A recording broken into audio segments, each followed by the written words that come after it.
సినీ నటుల వ్యక్తిగత జీవితాలు నిత్యం సోషల్ మీడియాలో హాట్ టాపిక్ అవుతుంటాయి. మరీ ముఖ్యంగా సినీ నటుల ప్రేమ, పెళ్లి సంగతులపై నెట్టింట జరిగే చర్చలు అన్నీ ఇన్నీ అని చెప్పలేం. పెళ్లి విషయంలో హాట్ టాపిక్ అవుతున్న టాలీవుడ్ హీరోల్లో ప్రభాస్దే మొదటి స్థానం అని చెప్పటంలో ఏమాత్రం అతిశయోక్తి లేదు. కృష్ణంరాజు నటవారసుడిగా వెండితెరపైకి వచ్చి తనకంటూ స్పెషల్ ఇమేజ్ కూడగట్టుకున్న ప్రభాస్ అంచెలంచెలుగా ఎదుగుతూ పాన్ ఇండియా స్టార్ అయ్యారు. బాహుబలి లాంటి సినిమాతో వరల్డ్ వైడ్ ఫ్యాన్ బేస్ కూడగట్టుకున్నారు. ఇదంతా ఒక ఎత్తైతే ప్రభాస్ పెళ్లి మేటర్ మరొక ఎత్తు.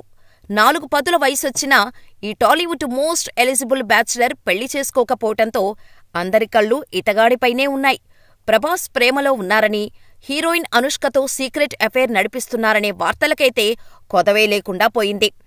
ప్రభాస్, అనుష్క అతి త్వరలో పెళ్లి చేసుకోబోతున్నట్టు ఎప్పటినుంచో వార్తలు వస్తున్నాయి.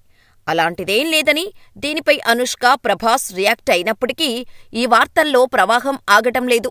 ఇంతలో తాజాగా రెబల్ స్టార్ ఫ్యామిలీ నుంచి మరో బిగ్ సీక్రెట్ బయటకొచ్చింది. ప్రభాస్ పెళ్లి ఫిక్స్ అయిందని, ఈ వ్యవహారాన్ని అంతా సీక్రెట్గా నడిపిస్తున్నారనే టాక్ నడుస్తోంది. అయితే ప్రభాస్ పెళ్లి చేసుకోబోయేది అనుష్కను కాదట, హైదరాబాదుకు చెందిన ఓ బడా బిజినెస్ మ్యాన్ కూతురు అని అంటున్నారు. కృష్ణంరాజు భార్య శ్యామలాదేవి ఓ పెద్దింటమ్మాయిని చూసి లోలోపలే ప్రభాస్ పెళ్లి పనులు మొదలుపెట్టారనే సమాచారమైతే వైరల్ అవుతోంది. ఇలా ప్రభాస్ పెళ్లిపై పుకార్లు పుట్టడం కొత్తేమీ కాకపోయినా తాజాగా వినిపిస్తున్న సమాచారంలో ఎంతో కొంత నిజం ఉండే ఉండొచ్చు అని ఇంకొందరు చెప్పుకుంటున్నారు.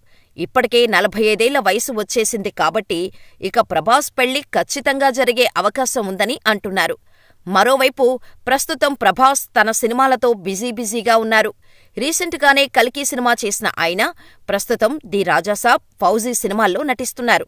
బ్యాక్ టు బ్యాక్ షూటింగ్స్తో బిజీగా ఉన్న ప్రభాస్ త్వరలోనే మరో భారీ సినిమా స్పిరిట్ సెట్లోకి కూడా అడుగు పెడతారని తెలుస్తోంది. ఉగాది కానుకగా ఈ ప్రాజెక్టును లాంచ్ చేయాలని సందీప్ రెడ్డి ఫిక్స్ చేసినట్టు సమాచారం. స్క్రిప్టుతో పాటు మ్యూజిక్ వర్క్ కూడా దాదాపు పూర్తి కావటంతో ఆలస్యం చేయకుండా సినిమాను ప్రారంభించాలని సందీప్ రెడ్డి నిర్ణయించుకున్నాడట. అయితే రెగ్యులర్ షూటింగ్ మొదలవటానికి కొంత సమయం పట్టనుందని తెలుస్తోంది.